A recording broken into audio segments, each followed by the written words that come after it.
Vacinação estagnada, aumento de casos, volta do uso de máscara, mais dose de reforço, imunizante na rede particular. Qualquer brasileiro que escutar isso já sabe que o assunto é Covid-19, a doença que volta a preocupar depois de matar quase 667 mil pessoas no país, numa tragédia sanitária agravada por desinformação e politicagem. Eu sou a Aline Pellegrini e este aqui é o Durma Com Essa, o podcast de notícias do Nexo.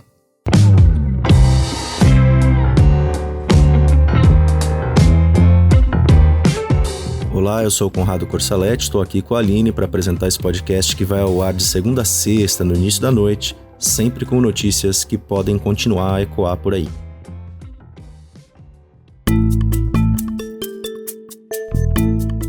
Quinta-feira, 2 de junho de 2022, dia em que o ministro da Saúde, Marcelo Queiroga, disse que a aplicação de mais uma dose de reforço contra a Covid-19 vai ser autorizada para pessoas com 50 anos ou mais. É na prática a quarta dose do imunizante contra a Covid. O ministro não deu detalhes de como vai funcionar a vacinação dessa faixa etária. Esses detalhes devem ser divulgados pelo Ministério da Saúde só na sexta-feira. Desde maio, as pessoas com mais de 60 anos já estavam autorizadas a tomar a quarta dose contra a Covid. E as pessoas imunocomprometidas têm essa autorização desde o início do ano. Os imunizantes que estão sendo aplicados nesses grupos são os das farmacêuticas Pfizer, Janssen e AstraZeneca. A afirmação do Queiroga foi feita no momento em que existe uma estagnação da cobertura vacinal contra a Covid no Brasil. Essa estagnação é considerada preocupante por especialistas. O vírus continua a circular por aí, e as vacinas têm uma janela imunológica criada pelos imunizantes, um tempo em que a pessoa fica protegida. A taxa de proteção da Pfizer, por exemplo, cai de 88% um mês depois da aplicação da segunda dose para 74% depois de 6 meses. Diminui, mas não vai embora essa proteção. Mesmo com a queda da imunidade, as vacinas continuam a prevenir casos mais graves da doença, então viva a vacina. O Brasil já tem mais de 78% da população totalmente vacinada, que já tomou as 2 doses no caso da Pfizer, da Coronavac e da AstraZeneca, ou então dose única no caso do imunizante da Janssen. Mas esse é um dado geral. Olhando para os números de cada estado, é possível perceber a desigualdade da aplicação dos imunizantes. Enquanto São Paulo já vacinou 86% da população, no Amapá esse índice é de 51%, só um pouco mais da metade das pessoas. Preocupante. A situação é pior se a gente olhar os dados da aplicação da dose de reforço, que continua lenta. São Paulo é o único estado do país que já vacinou mais da metade da população com as doses de reforço. No Brasil, a média de quem já recebeu essa terceira ou quarta dose é de cerca de 43%. Os números da vacinação são de quarta-feira do consórcio dos veículos de imprensa. O Queiroga, o ministro da Saúde, disse ainda em maio que o governo federal estuda a possibilidade de vacinar a população contra a Covid todos os anos, mas que os preços atuais das vacinas inviabilizam esse plano.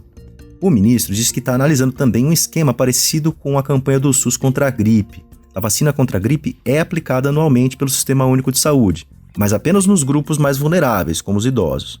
A opção para não se vacinar no SUS contra a gripe é ir para a rede privada. Assim como acontece com a gripe, a vacinação contra a Covid começou a ser oferecida pela rede de saúde privada brasileira depois que o governo federal decretou o fim do estado de emergência de saúde pública no fim de abril. O estado de emergência inviabilizava a venda de vacinas por clínicas particulares e farmácias porque a prioridade era abastecer o setor público. Na terça-feira agora, clínicas privadas começaram a aplicar a vacina da AstraZeneca.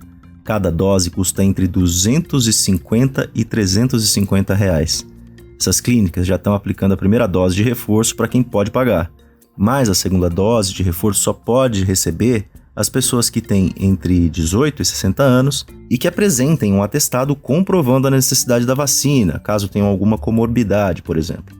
Além das clínicas, a Drogaria Pacheco e a Drogaria São Paulo devem começar a vender, a partir desse fim de semana, o imunizante da AstraZeneca por R$ 229 reais. Por enquanto, ele só vai estar disponível em 2 unidades em São Paulo e em uma no Rio de Janeiro.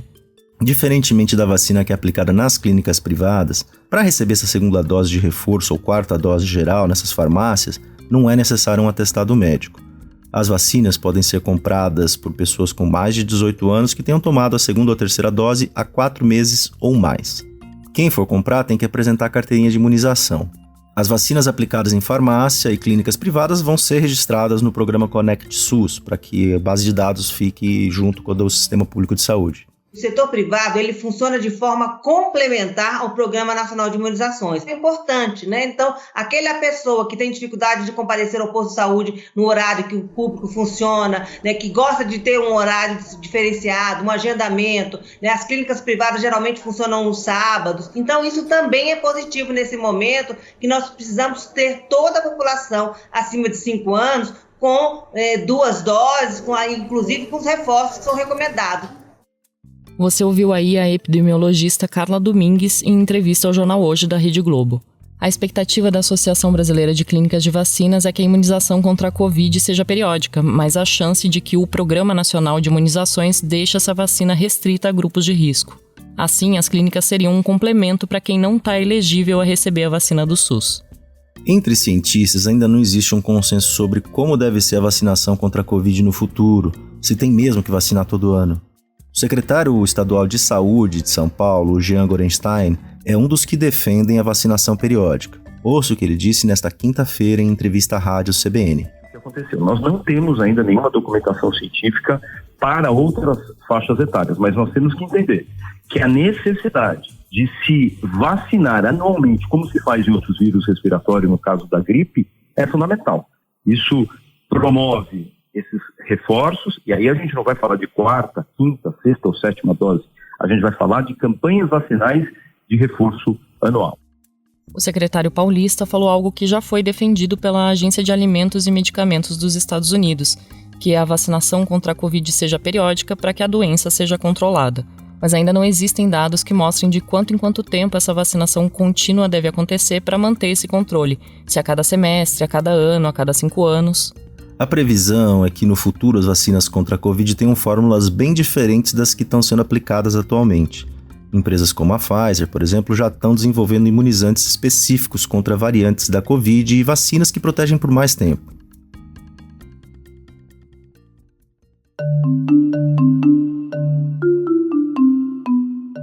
O Brasil enfrenta uma alta de casos de Covid-19 desde abril de 2022. Essa alta foi de mais de 78% em pouco mais de um mês. Entre os dias 22 e 28 de maio, o país teve a pior semana epidemiológica de casos da doença desde março desse ano. Mas o aumento real é provavelmente muito superior devido à subnotificação, à falta de testagem e de registro dos testes feitos em casa.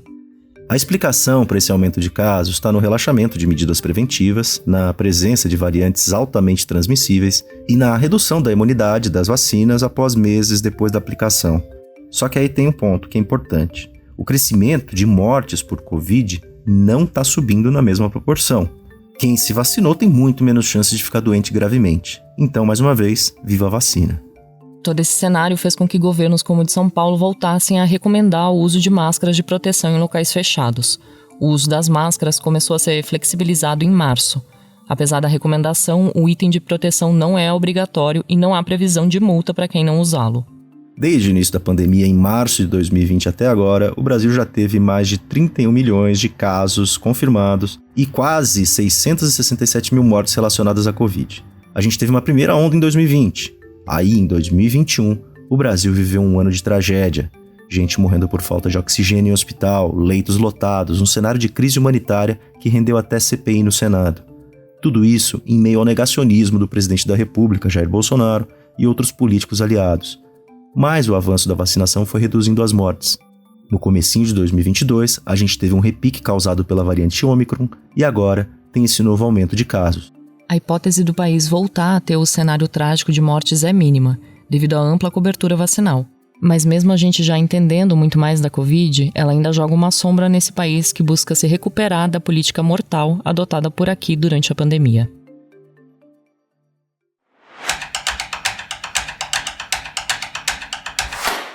Além de todas as questões que a gente falou sobre a Covid, a crise sanitária também causou uma grave crise econômica no Brasil. E hoje, o IBGE divulgou os dados do PIB, o Produto Interno Bruto, do primeiro trimestre de 2022. O redator Marcelo Rubissec escreveu sobre o tema. Marcelo, conta pra gente como veio esse resultado. Bom, o PIB, que soma todos os bens e serviços produzidos na economia num determinado período, ele cresceu 1% nesse primeiro trimestre do ano, isso fazendo uma comparação com o final de 2021. Se a gente for comparar com o mesmo período do ano passado, ou seja, com aquele comecinho de 2021, o crescimento foi um pouco maior, de 1,7%.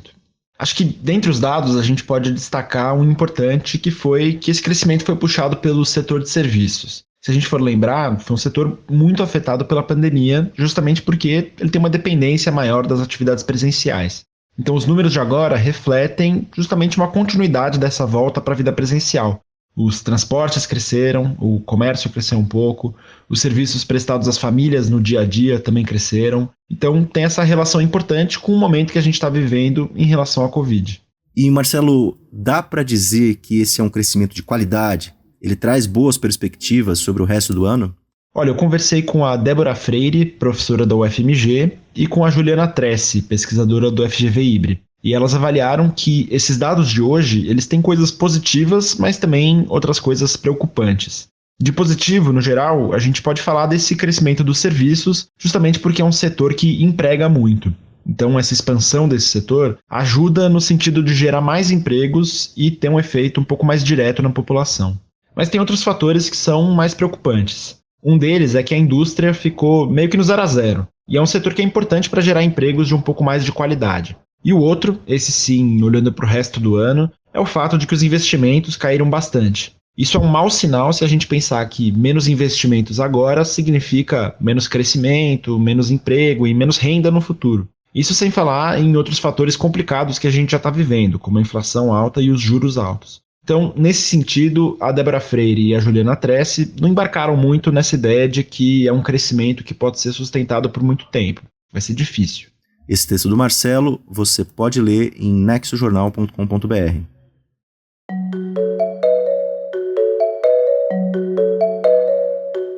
Armas e munições ajudam a aumentar ameaças entre Rússia e Estados Unidos na guerra na Ucrânia.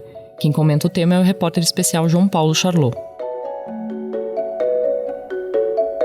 Olá, ouvinte. Olá, amigos do Durma Com Essa.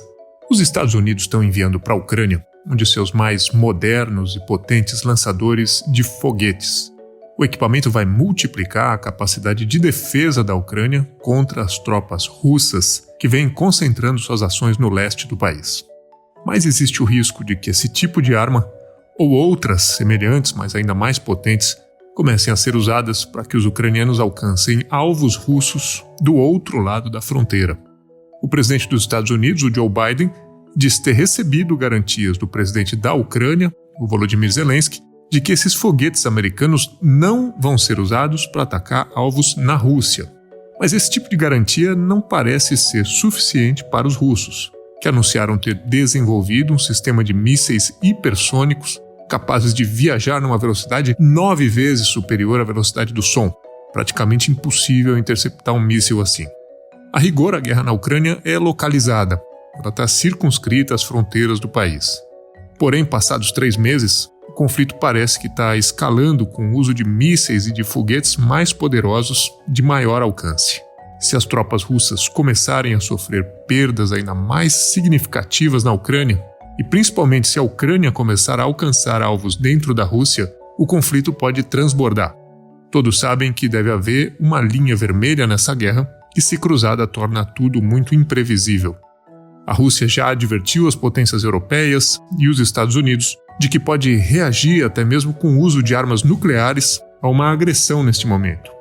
É difícil dizer o quanto há de blefe e de técnica de dissuasão nessa conversa, mas se considerarmos que 3 meses atrás ninguém diria que o Putin invadiria a Ucrânia, talvez convenha não testar se ele está ou não dizendo a verdade agora.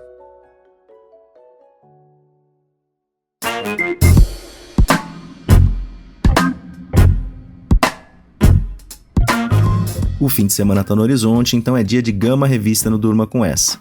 A seção traz dicas culturais que vem da newsletter Achamos Que Vale. Se você não assina ainda, é só procurar um link que está na descrição desse episódio, clicar lá e assinar.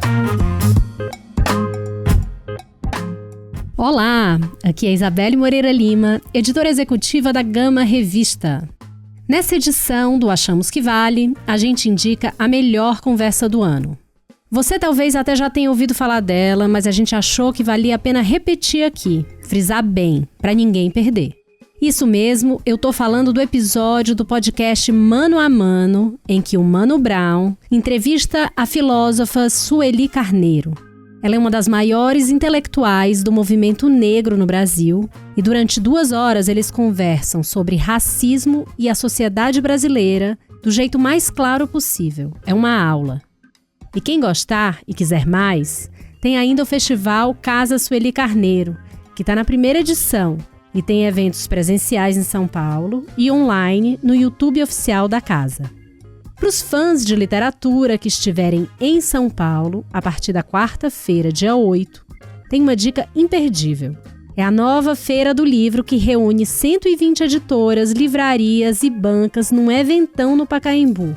A feira é organizada pela revista 451 e tem na programação nomes como a Djamila Ribeiro, Ailton Krenak, Carla Madeira e Mia Couto. São oficinas, debates, sessões de autógrafos e a programação é toda gratuita. Vai até o dia 12, domingo, e promete ser uma espécie de flip em São Paulo. Para assistir, finalmente chega aos cinemas o filme Má Sorte no Sexo ou Pornô Acidental, que ganhou o Urso de Ouro, o maior prêmio do Festival de Berlim no ano passado. É uma crítica, com humor bem ácido, ao machismo e à misoginia. O filme conta a história do preconceito sofrido por uma professora que teve uma sextape vazada. E se passa na Romênia, mas poderia se passar em qualquer lugar, até mesmo na sua cidade. Você vai reconhecer um monte de personagem ali. Para ler, a gente recomenda a nova revista Morel, que é focada em literatura, fotografia e artes visuais.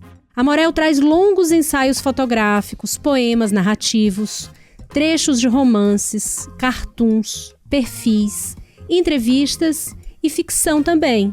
Na última edição, conta com o ensaio da fotógrafa Alton Sonnenschein, que registra todas as idades da colunista da Gama Maria Ribeiro. Tem também uma prosa inédita do Chico Sá. Você pode comprar em livraria ou assinar. Na Gama a gente passa todos os links. E para terminar, quem está em Brasília pode ir à primeira edição do Taste Brasília Festival, que reúne 14 restaurantes com 50 opções de pratos e vários drinks. Tem uma programação de shows, aulas práticas, palestras com chefes e bartenders, além de uma exposição e das maravilhosas lojinhas com produtos e acessórios de cozinha. É um pecado. Por hoje é isso. Na semana que vem a gente volta com mais dicas que valem demais. Até lá!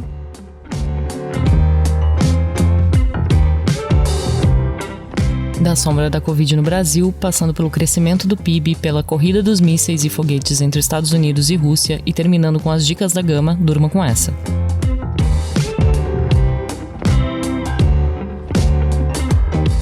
Com roteiro de Aline Pellegrini, produção de Conrado Corsaletti, participações de Marcelo Rubissec, João Paulo Charlot e Isabelle Moreira Lima e edição de áudio de Roberto Soares. Termina aqui mais um Durma com essa. Amanhã, sexta-feira, é dia de extratos da semana. O João Paulo Charlot vai trazer para você o resumo das principais notícias dos últimos dias. Até lá!